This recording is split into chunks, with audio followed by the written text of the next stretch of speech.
Hi, welcome to Live with Barb, Ray, and Steph. I'm Barb. I'm Ray. And I'm Steph. And once again, we all know who we are. Yep. We're off to a great start this morning. We didn't screw it up. We didn't screw it up. Good job, girls. Well, you made us practice. Well, we You should. made us practice like we've never done this before. I mean, if anyone's going to mess up, it's going to be Steph. I almost said my name was Bob. I don't know. I'm just going to call you Bob from now on. Okay. True professionals practice. Right? Yes. So how many of our members saw Leslie Appleton Young in her final Sarah at the economic forecast? Guys, we sold it out. Yes. So if you aren't RSVPing and signing up for your PWR events, you really should. But let's talk about it. Like, I loved, well, first of all, Leslie is one of the only economists I know of that's not boring to listen to. Mm-hmm. Correct. Like, and actually makes it realtor friendly. But you can easily digest what she's saying. Yes. And take that information back, and it's easily understandable. Exactly. So what'd you guys think? I mean, what'd you hear? Anything shock you? No, I think I was excited to hear that we're on track to have another good year. Mm-hmm. So. Yeah. And I don't think we expected that, because we all thought, we've all been listening, and, you know, realtors buy into the media too. Recession, recession, recession. And I think what we clearly heard is that's not coming anytime soon. Yeah. No. It was, and the good thing about Leslie is she's funny. Yes. So there's times when she was funny. She would speed through slides, so if you were there, you've probably already emailed PWR and asked for the slides. Mm-hmm. Yeah. We're going to have a link down below. I don't think it's the slides, but it's the video, a link to the YouTube video of her presentation. So you're kind of getting lucky and getting off the hook right now. That if we were just making fun of you because you weren't there, now you get to watch it on our YouTube channel. I think what I noticed that was not alarming, but every realtor should be paying attention to, and she always talks about this, and I don't think we talk about it enough, is the amount of transactions that are happening in comparison to the population in California, how much it's increased, and the number of realtors, how much it's increased, but yet the transactions are staying the same. And it's like, where are people going to live? How are realtors going to sell houses, right? Like the commission pressures, like we can now see why all of this is happening, because the numbers are very clear. Yeah. And she presents that every time. Mm-hmm. And I don't know why this year it kind of hit me a little harder. Yeah, it's nothing new. It's nothing new, yeah. But, and what I liked what she said too, it's not necessarily an affordability issue, it's more of the supply issue. Yeah, so can we all agree, and I need to be better about this too, stop saying we have a housing affordability crisis. We have a supply crisis. The bottom line is we're, what, 4 million units, 8 million, I don't even know what the number is, it's a lot behind. And if those units existed, affordability would be better in California, and so it's not an affordability issue, it's a supply issue. No, and when you look at all the stats, you know, the pay rates are going up, everything's going up. Unemployment's incredibly low. Exactly. So the good news is I went to another economic forecast the day after ours with a few other members from PWR. I was just full on economic Stephanie last week. Do you feel smarter? Yes. No. But here's the good news is, and this guy was Dr. Christopher Thornburg, also made this whole economic stuff very entertaining too. But good news is he's on the exact same page as Leslie, which means they know what they're talking about. Yeah, they do, right? Yeah. Did he talk about coronavirus at all? He did not. No. Which Leslie did. Yeah, and that's really affecting our economy. It's quite crazy. Yes. Now, I don't think it's going to cause California houses not to sell anytime soon, but it was interesting to hear John talk about who is Leslie's significant other and used to be the economist for NAR, and he talked about how it's really affecting iPhones and manufacturing and things like that. It's not coming to haunt housing. Toyotas, yes. Toyotas, yeah. But I thought that was interesting that we can tie coronavirus to anything. Hey, realtors can make anything a connection. Considering we have a supply issue, one thing I want to mention to our realtors is that when you see a housing project coming into your neighborhood, we can't be against these. Yep. We are not NIMBYs. Yes. I don't know what the word would be for. YIMBY. Yes, in my backyard. Yeah. It's a YIMBY. So we need housing, and to boost our economy, to get more people moving, we need that housing. So I find it crazy when I see realtors posting about, oh my God, they're going to build 10 more houses on the street, and they're going to do this. We need we it. have to be in favor of that We stuff. have to be in favor of building things that make sense, right? Yes. We're not talking about putting, my local city councilwoman, Stacey Mungo, always have to give her a shout out. She's a huge housing advocate for us on the Long Beach City Council. And she always talks about right-sizing housing, right? She always talks about, okay, if you have in East Long Beach where I live, we have a lot of single family, homes built in the 50s, right? If there's a big, huge shopping center, no, don't put a 15-story apartment building next to the single-family homes. You put the 15-story apartment building on the corner, then you put some townhomes, then maybe even some PUDs, then they back up to the single-family homes, right? You step it down. You don't just build this monstrosity next to the single-family homes. And I think that's what people don't understand is if the project makes sense, you're on the Planning Commission for La Habra, if the project makes sense, we should be supporting it. No, I would not support a 15-unit apartment building behind my house looking down into my backyard. That wouldn't make sense. But some townhomes behind my home would make sense. You know what? Here's a good example. What we hear the most in a planning commission meeting from the residents is traffic. It's going to cause more traffic. It's going to cause more traffic. City of La Habra, it was probably 2 or 3 years ago, because now they're already built and done. But there's a piece of land that it was an old shopping center, and half the stores were empty, half were working. But the traffic report actually showed that if those commercial buildings came back to life and all those started working as commercial, that would have generated twice as many car trips than if it all got knocked down and they built, I don't know, 30 houses. And the residents leave their house every day to go to work and come back and maybe go run an errand. 60 trips in and out compared to if it was the full commercial back to life, it was like 100 and something trips. So people, you just need to read the reports and get educated on it, because even I hear the realtors going, we don't need all this traffic. Housing actually kind of reduces the traffic. That's a really good point. Yeah. Good job, Ray. Smart, Ray. Thank you. That's why you're on the Planning Commission. No, but it's true. Realtors, we should be pro-housing. You got to be pro-housing. Yeah. All right, well, moving on, we want to talk about some member benefits that we've talked about in the past. But on the CAR website, we have a legal tools section, and there's CAR sample letters. These are awesome areas just to find different things. I wanted to point out a few of the legal tools that you can, instead of calling your broker, go on the website and find out. 2020 new leasing laws, procuring cause disputes, commissions after expiration of an exclusive listing. That's a good one. Mediation versus arbitration. That's a good one to read up on. Telemarketing and robocalls. Privacy and surveillance. I pulled that one up because this is starting to be a big issue. It is with Ring doorbells and everything else. Gov Hutchinson talked about it at his last update. All of our realtors should know that in the listing agreement it talks about how you can't necessarily videotape people without telling them that you're videotaping them, and that counts on the entire property, not just internally, because those Ring doorbells can pick up people out on the street talking, and that should be disclosed. So on every one of our listings now, because quite frankly I don't trust my sellers to tell me the truth sometimes. Sometimes they don't want you to know they have a camera, and they're going to pretend they don't, but it's in the TV, right? Or it's in the dog that's sitting in the kid's room. I mean, they're hidden everywhere. We put Smile You Maybe on camera in every single listing. Because I just want to protect myself and my seller. For my seller doesn't think it's a big deal to have to disclose it, but that's a huge one. What I love about these is I don't think realtors realize you can PDF these, and CAR has created them specifically so you can give them to your client. So when you aren't wanting to give out legal advice, which you shouldn't, you could PDF these, for instance, the new leasing laws. You shouldn't be telling your clients about the new leasing laws, but you could PDF this and email it to them and give it to them and let them read it and make their decisions. And then not only that, too, for brokers and managers, there's a lot of slide decks in there, so you can use it as training opportunities in your office. Yeah. And then the second section of, there's a lot of sections. I would bet that 10% of our realtors know about this.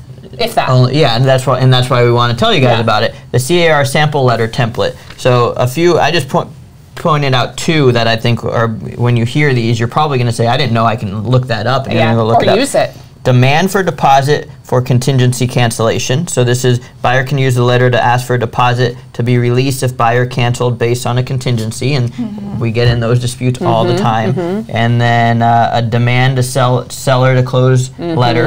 And then where was the one demand that your offer be presented to the seller. No one's ever had that problem before. So this is it's a stock. You go in there, you copy and paste, and you put it in your email, and it's coming from CAR Legal. Yeah. So these are huge, and this is pages and pages of all these letters that you can get. Yeah, so. and it's free.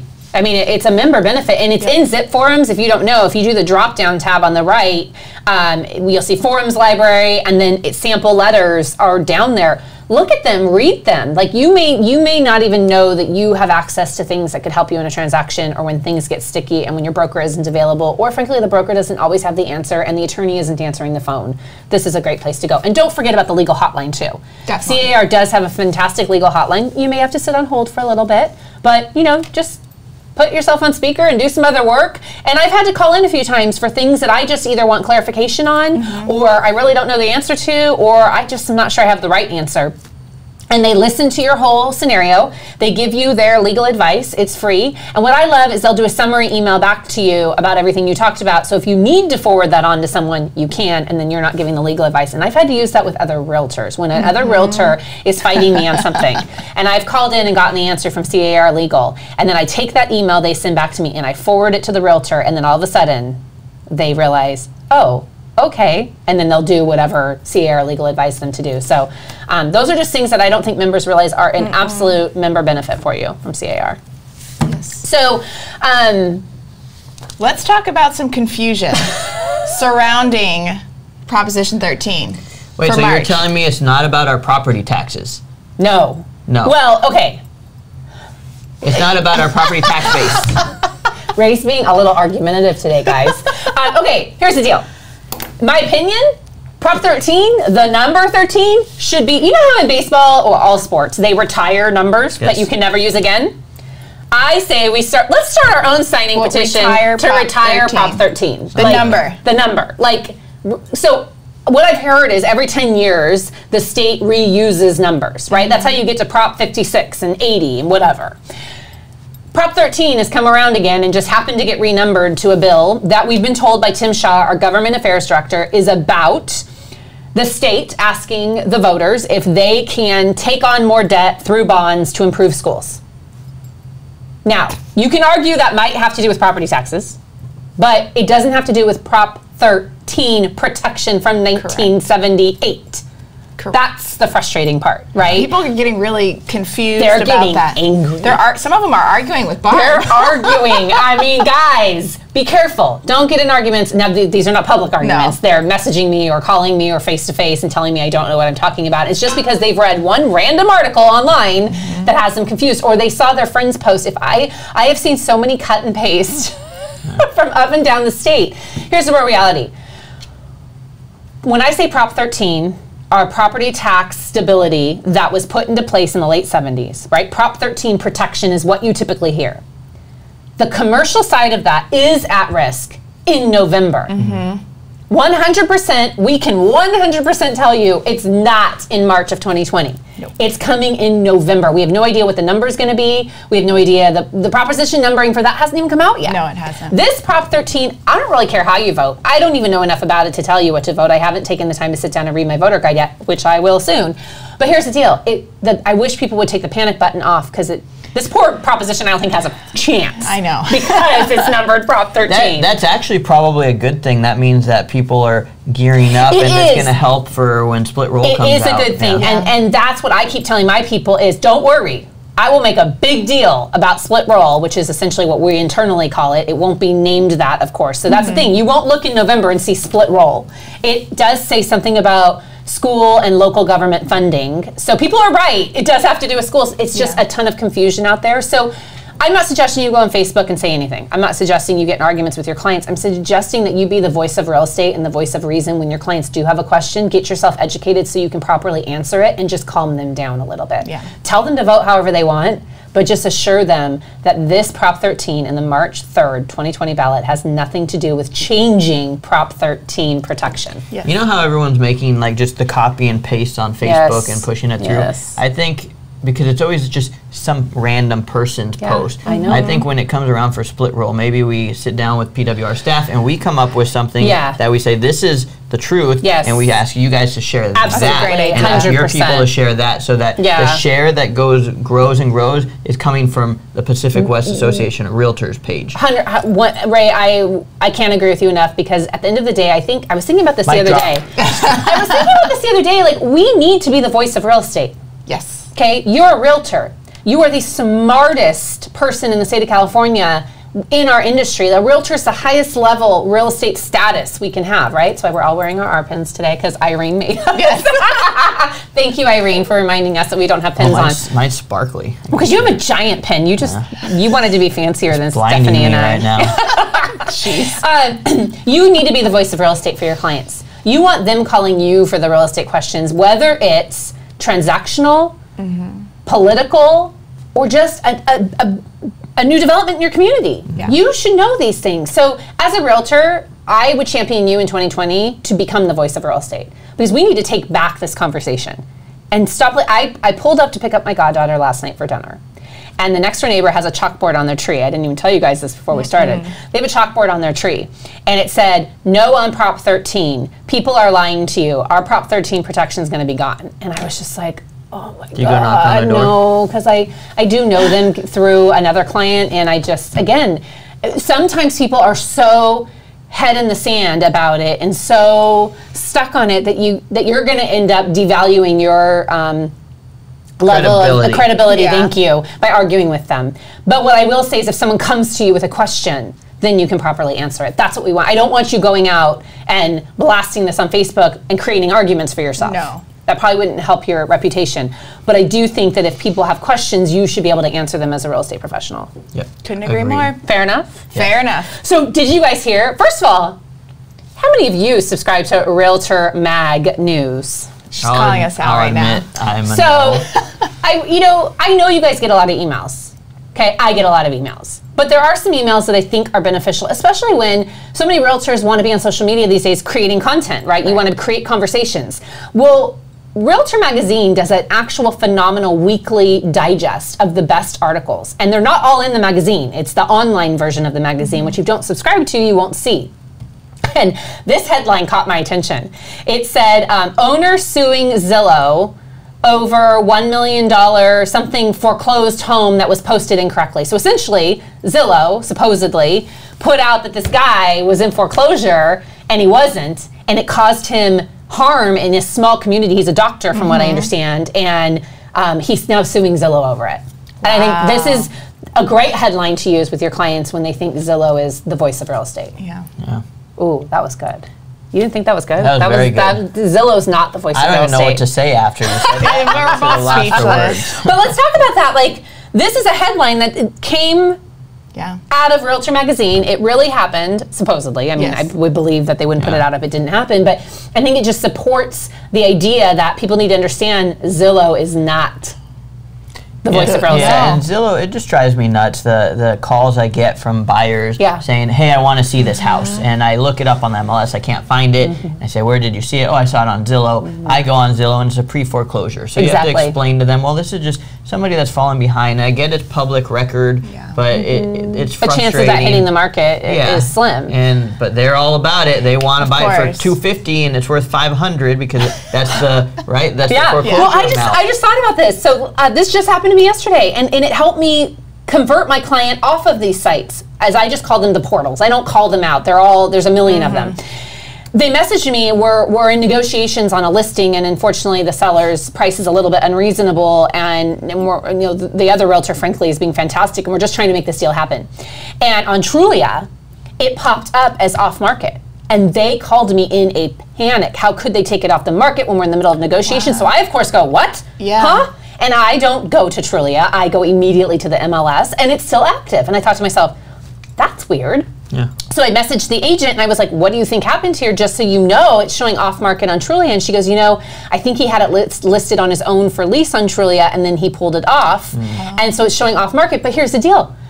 Clients are relying on Trulia and Zillow and Realtor.com as the accurate information, and it's not. So I feel like what this did was when I messaged her back and I said, I've confirmed with the agent it's active in the MLS. I checked the only system that we should be relying on, which is the MLS, and she responded back and said, I had no idea that the information was so off on these channels, we're going to stop going to them. Yeah. But until someone experiences it, they don't know. No. So this is a good plug for some of your free member benefits. MLS Touch and Home Snap. You get both of those for free. I prefer MLS Touch. I agree. And I have my clients, you even saw it light up a second ago. And they light up again.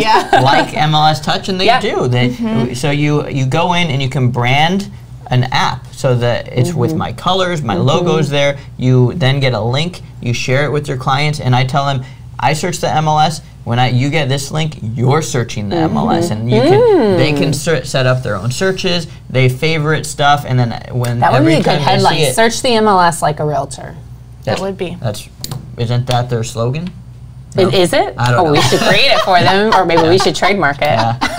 So, but that's what we should be using. Anytime you meet a new client and you ask them, what are you using to search for houses, and they say, oh, Zillow. Say, oh, don't use Zillow. That's not even accurate. I'm going to send you a text link, and that's what you're going to use. Don't use Zillow anymore. I tell people that. Well, I do too. I just have never had, like, this story is very helpful for me because now I can say, listen, I recently had a client who, like, lost sleep one night over the fact that it went off market on Trulia and it really wasn't off the market and didn't sleep because of it. And you don't need to be going through that stress. Story. Yeah, use it. So. Well, Ray, one of the questions we get asked as realtors all the time is, how's the market? How's the market? We are in a crazy market. Really? Crazy. So I haven't noticed. I listed a house on Thursday. Yeah. Last comp was 742. I told my seller, let's go 750. Let's be a little aggressive on this. Okay. He says, no, I want to be very aggressive. Let's go 770. And I said, it's not worth 770. We'd have an appraisal issue at 770. Don't you hate it when you say those things? Yeah. But we'll give it a try. And we kind of shook on it that if in a week or two we have no offers, we're going to reduce it to 750. We said, okay, sounds good. Let's do this. Fingers crossed. When I show up to the open house, the cul-de-sac was full, and I thought somebody was having a party. I really thought, like, oh, neighbor's having a party. As I start walking up to the door, people are getting out of their cars and following me into the house. First agent that comes in. Like you were in the Twilight Zone. First agent that comes in with his clients says, you priced this pretty aggressively. And I said, I agree with you, but do you see what I'm seeing right now? We are at 820. Wow. We had 4 offers that competed at 820, and every one of them removed appraisal contingency. On their own. Oh, wow. Yeah. Wow. So it just, that's a crazy market. I would have never thought that, and you kind of have egg on your face with your seller. That's what I'm saying. Yeah. And I had to call my seller. First offer we got. Did he have a good laugh out of it? I hope? Oh yeah. Okay, good. First offer we got was 785, and I was like, oh my God, like, this is really happening. And agents always ask me, when are you going to present? And I as I get offers, I call my seller right away. We just got it. And so they were constantly being updated, and 790, 795, and it just kept growing. And I told them I'm at a loss for how, I'm just done. We'll just wait and see how this goes. I'm just done. I couldn't figure it out. Well, we'll see how the appraisal goes. You know, that brings up an interesting point on this one I'm talking about where I've got an issue because we're not having that issue and we're on the buy side. But my husband called our appraiser this morning to try to get some guidance on this craziness and where he would pull comps from. And you know, he said something that's really important. It's going to happen on yours. Is I used to say that. Well, I know it didn't appraise for that. I know it closed at 820, but it really only appraised for 800. The buyer brought in the cash, so it's really only worth 800. And then we have to remember, no, it's not. It's not. A buyer paid 820. A buyer brought in 20,000. I'm just as an example, brought in the cash. That sets market value. Market value is what a willing buyer is willing to pay for it. And I think we're kind of back in that market where the buyers are going to drive the value, not the appraisers. Well, we're seeing lots of multiple offers as well. And speaking of a crazy open house, one of our agents had 187 people walk through their open house this weekend in one day. 187. Is that nuts? That is nuts. But it's like, is there a party? Yeah, there is a party at the open house. Oh, wow. What was she serving? Nothing. She ran out of fires. She ran out of everything real quick. I brought 40 fires with me, and I didn't have any about 2 hours into it. Wow. And But here's the other thing that drives me crazy about values. And I know we're getting to this inflated market, but when you have that many offers on a property, it should appraise for that. Because when I meet with the appraiser and I say, look at all these offers I had, this is what people were willing to pay for it, that's what the house is worth. I know. And it does help. It does help though. I have had appraisers tell me that does help. Yeah. And it helps when an underwriter wants to, cut the value or quality control or what. I know it does help. Yeah. Because, like my appraiser said, you can't ignore that. Yeah. And on flip side with mine, right, you can look at it both ways. On mine, we're trying to convince the seller that if your home was really worth that, you would have 4 offers and it would be above asking. People are running away from your home because it's not worth that, right? And we're trying to be reasonable because we love the home and we're making an offer that we feel is even stretching it and we're worried about it, but we're trying to be reasonable about it because my client wants the house. Yeah. So it can go both ways. With this, my buyer saying this is the market value, it's not what you want. Your buyers on this property are saying, I'm willing to pay this and I'm willing to bring in cash to make up the difference, and that is crazy because I don't think any of us as practitioners want to advise our clients to bring in a ton of cash. It's like going to a car lot and seeing a car for $35,000 and being told you have to pay $45,000 for it. Yeah. You're gonna be like, yeah, right. The MSRP says $35,000. I'm not paying $40,000. Yeah. But that happens. That happens. It does with happen. Some of the Raptors and the cars. Exactly, and that's value. Yeah. Yeah. So this house, it's a beautiful house, and it's yeah. My advice would be just get educated and know what's going on out there and listen to stories of your colleagues, because the stories I've learned in my career are what help me be a better practitioner for my clients, because I can tell them these stories and then they trust me. So they listen to these stories and go, okay, I don't want to end up in that situation. Or I can say, well, what would happen if this, in my last transaction, this is what happened. We can, all we can do is give them, accounts of recaps of what's happened and advise them from there. Definitely. Well, Bob, any last words? Bob. No, fun fact, my grandpa used to call my grandma Bob. Her name was Gloria, but he used to call her Bob because she wore bobby socks. Oh. Yeah. Oh, that's just cute. And that just kind of circled. Bob. There you go. That circled around. So Jay's going to create another graphic, and it's going to say "Live with Barb, Ray." Cross out Steph and put Bob. I think we should do it. Okay. And we'll see how many people pay attention. We'll see if you start getting called Bob at events. Yeah. That'll be fun. No, I'm good. Well, as always, thank you for watching, and stay classy out there, PWR. Bye. See ya. Day after it's listed, get you a loan, son. Whatever bank you visit, answer your phone.